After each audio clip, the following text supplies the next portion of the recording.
Genesis chapter 2.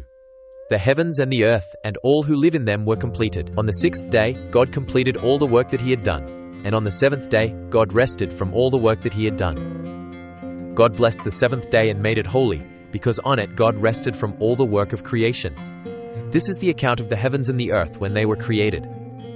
World's creation in the garden. On the day the Lord God made earth and sky, before any wild plants appeared on the earth, and before any field crops grew, because the Lord God hadn't yet sent rain on the earth, and there was still no human being to farm the fertile land, though a stream rose from the earth and watered all of the fertile land.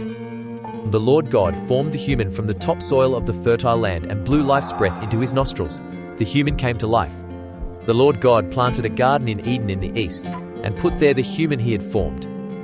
In the fertile land, the Lord God grew every beautiful tree with edible fruit, and also he grew the tree of life in the middle of the garden and the tree of the knowledge of good and evil.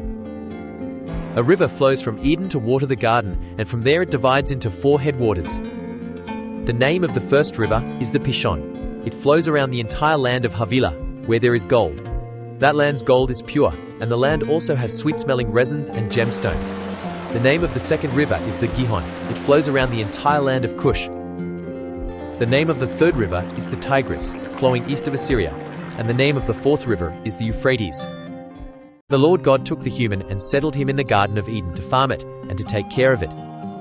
The Lord God commanded the human, "Eat your fill from all of the garden's trees, but don't eat from the tree of the knowledge of good and evil, because on the day you eat from it, you will die." Then the Lord God said, "It's not good that the human is alone. I will make him a helper that is perfect for him." So the Lord God formed from the fertile land all the wild animals and all the birds in the sky and brought them to the human to see what he would name them. The human gave each living being its name. The human named all the livestock, all the birds in the sky, and all the wild animals. But a helper perfect for him was nowhere to be found. So the Lord God put the human into a deep and heavy sleep, and took one of his ribs and closed up the flesh over it.